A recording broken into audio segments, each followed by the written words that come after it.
les amis dans cette nouvelle vidéo. Je suppose que vous allez bien. Alors aujourd'hui, je vais vous présenter une nouvelle bourse d'études qui est offerte en Turquie au même moment pour ceux qui sont déjà en Turquie et pour ceux qui sont hors de la Turquie. Cette bourse est offerte par l'une des meilleures universités en Turquie, une université privée de nom Sabancı Üniversitesi pour l'année académique 2021-2022. Je vous demande donc de suivre cette vidéo jusqu'à la fin parce que tout au long de cette vidéo, on verra ensemble les différents critères d'admissibilité pour pouvoir postuler à cette bourse d'études, quel que soit votre niveau. Il faut rappeler que cette bourse est offerte pour tous les niveaux d'études, c'est-à-dire pour un niveau licence, master et doctorat.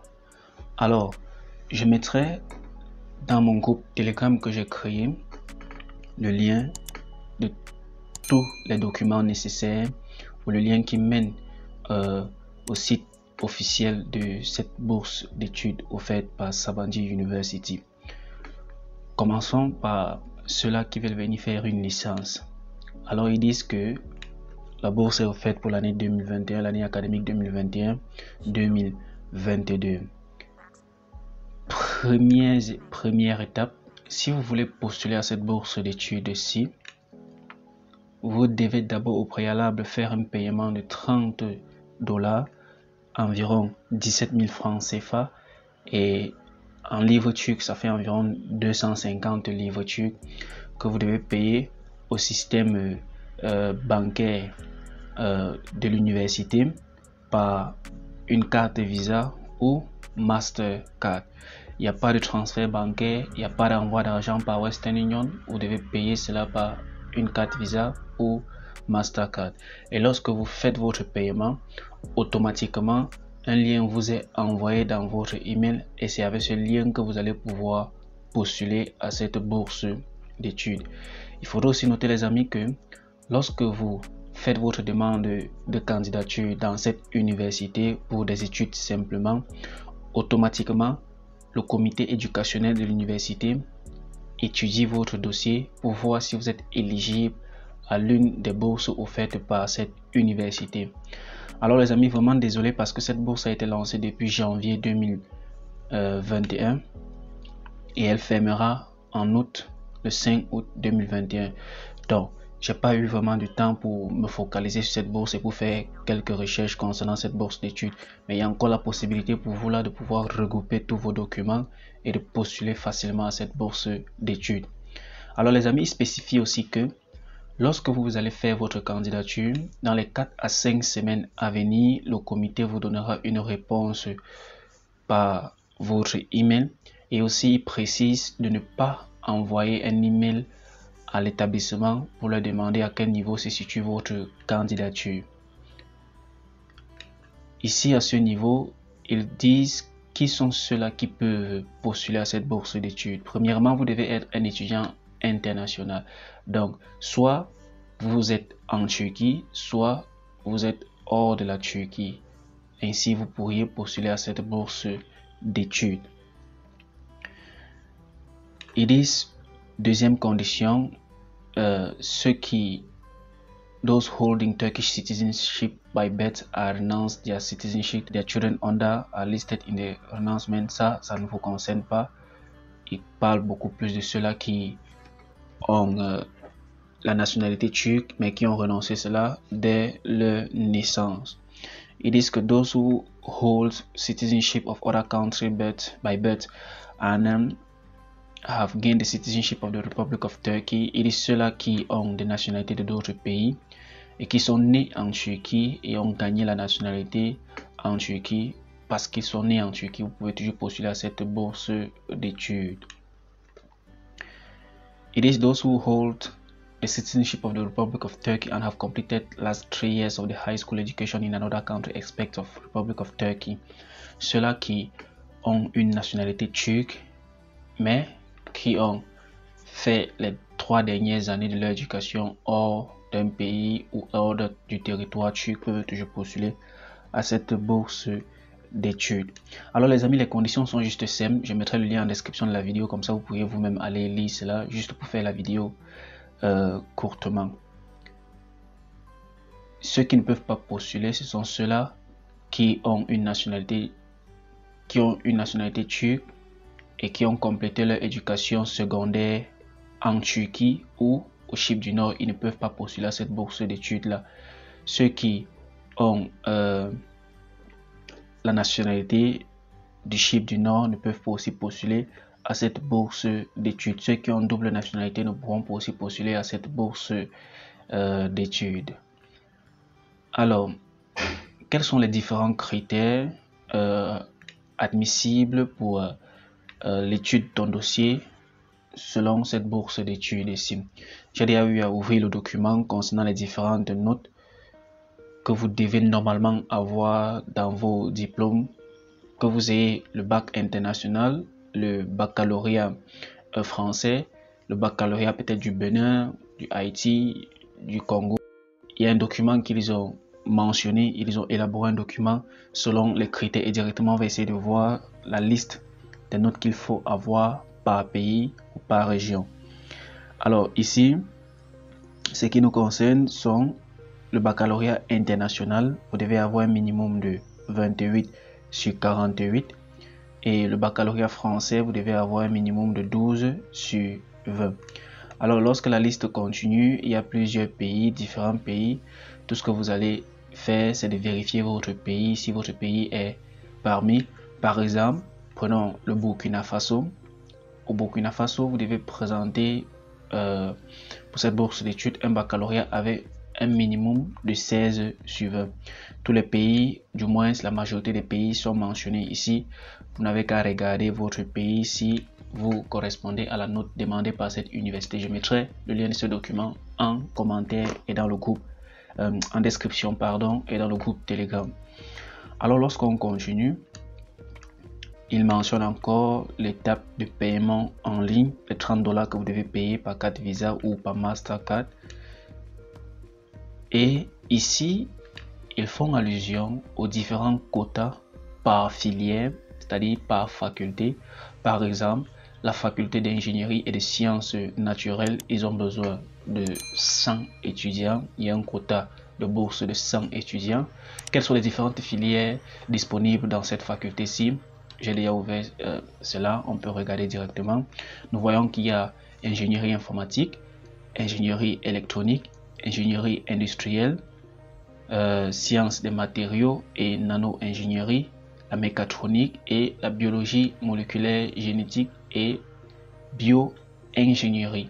Donc tout ce que vous allez faire, c'est de vérifier si votre filière est présente ici et si vous correspondez aux différentes conditions demandées pour pouvoir postuler à cette bourse d'études là.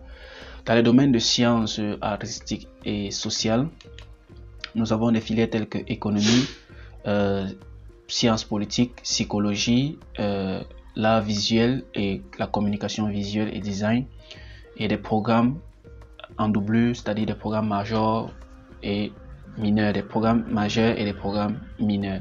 Il y a une brochure que vous pourriez télécharger ici.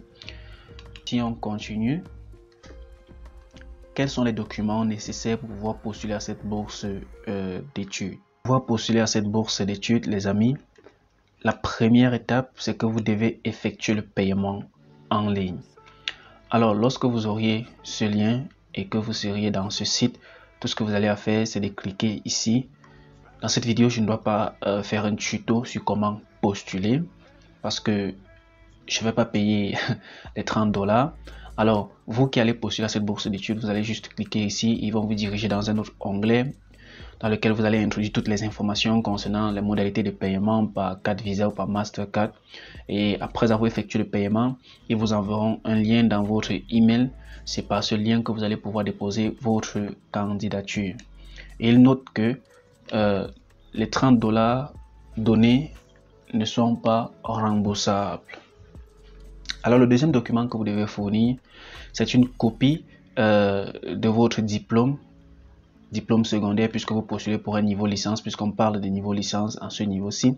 Vous postulez avec une copie de votre diplôme secondaire, votre baccalauréat, et dans votre baccalauréat ou sur votre baccalauréat doit être mentionné le score valide demandé par cette université ou demandé par la filière vers laquelle vous postulez. Alors, ils disent que vous devez aussi fournir, si vous êtes déjà bachelier, vous pouvez toujours fournir vos différents relevés de notes, vos différents diplômes qui doivent être, si votre diplôme est en une autre langue à part le turc ou l'anglais, vous devez traduire cela et faire notarier cela avant de pouvoir postuler à cette bourse d'études là. Ça veut dire que vous qui avez des baccalauréats français ou béninois ou ivoirien, tout ce que vous devez faire pour cette bourse d'études, c'est juste de traduire cela et de faire notarier votre diplôme ou votre relevé de notes avant de pouvoir postuler à cette bourse d'études. Il parle aussi des diplômes que vous devez soumettre et vous devez effectuer le même processus, vous devez les traduire et les faire notarier avant de les charger dans le système. Il précise si vous avez un test de langue, n'hésitez pas à le mettre dans le système, et ils ont mis des différents critères pour les tests de langue. Ils précisent bien si vous en avez, parce que si vous n'en avez pas, c'est pas grave, vous pourriez le faire lorsque vous seriez dans cette université là. Alors ils disent que si vous avez une lettre de recommandation académique venant d'un de vos professeurs ou un de vos superviseurs, n'hésitez pas à le mettre dans le système, n'hésitez pas à préparer cela. Ils disent que pour ceux-là qui ont continué leur éducation secondaire en Turquie, ils doivent vous fournir les documents suivants: un permis de résidence, une carte bleue ou un document qui prouve qu'il est citoyen turc ou qu'il a la citoyenneté turque. Alors, lorsque vous postulez à cette bourse d'études là, ils disent que dans les 4 à 5 semaines à venir, vous seriez signalé ou vous seriez informé du statut de votre candidature. Et ils disent de ne pas envoyer un email. Ils précisaient bien de ne pas envoyer un email au système universitaire pour demander à propos de la décision de votre candidature. Si vous avez plus de questions, ils mettent un email auquel vous pourriez envoyer un message pour en savoir. Alors, lorsque vous êtes donné cette bourse, lorsque vous êtes granted cette bourse, comme on dit généralement en anglais, lorsque vous obtenez cette bourse d'études ici, vous devez absolument préparer les différents documents suivants pour pouvoir confirmer votre admission dans cette université. Vous devez faire traduire vos documents et les faire notarier au consulat turc le plus proche de chez vous. Vous devez faire une équivalence, faire une demande d'équivalence de vos documents. Ça, c'est si vous êtes déjà en Turquie ou vous êtes encore hors de la Turquie. Vous devez préparer tous ces différents documents, vos passeports, vos demi-cartes photos, une copie de votre visa et tous les documents qui sont mentionnés ici, vous devez les préparer. Alors les amis, il faut noter que cette bourse d'études couvre exceptionnellement les frais de scolarité, les frais de logement et les frais de nutrition et certains frais d'autres. Ça ne couvre pour autant pas votre billet d'avion quittant de votre pays jusqu'en Turquie. Ça ne couvre pas vos frais de visa. Elle couvre seulement votre vie, c'est-à-dire votre parcours éducationnel en Turquie. Aussi, cette bourse est ouverte pour ceux-là qui veulent faire un niveau master ou un niveau PhD, c'est-à-dire un niveau doctorat. Donc pour les niveaux master et pour les niveaux doctorat, il y a plusieurs types de bourses qui sont offertes par cette université-là. Je pense que j'ai eu à ouvrir cela. Il y a par exemple des bourses totalement couvertes pour ceux-là qui veulent faire un niveau master. Par exemple, pour des bourses qui sont totalement ouvertes, il y a couvertes, autant pour moi, il y a des bourses de 2 tiers d'exemption sur les frais de scolarité, des bourses de 1,5 d'exemption sur les frais de scolarité, de 1 quart d'exemption sur les frais de scolarité. Il y a les bourses telles que Tubitak, BIDEC Scholarship, des bourses telles que Project Scholarship et toute autre bourse. Donc, en conclusion, pour ne pas que cette vidéo soit très longue, si vous voulez postuler à cette bourse d'études offerte par cette université, vous pouvez le faire quel que soit votre niveau. Et aussi, lorsque vous postulez pour une demande de candidature d'études dans cette université-ci, automatiquement, votre dossier est étudié pour voir si vous méritez ou pas. Alors les amis, j'espère que cette vidéo vous a plu. N'hésitez pas à lâcher un pouce j'aime si vous avez aimé cela. N'hésitez pas de vous abonner si vous êtes nouveau sur cette chaîne. N'hésitez pas de mentionner vos différentes difficultés en commentaire. N'hésitez pas de joindre le groupe Telegram dont le lien est en description. Et n'hésitez pas de me contacter si vous avez besoin d'une assistance plus rapprochée pour pouvoir poursuivre cette bourse d'études.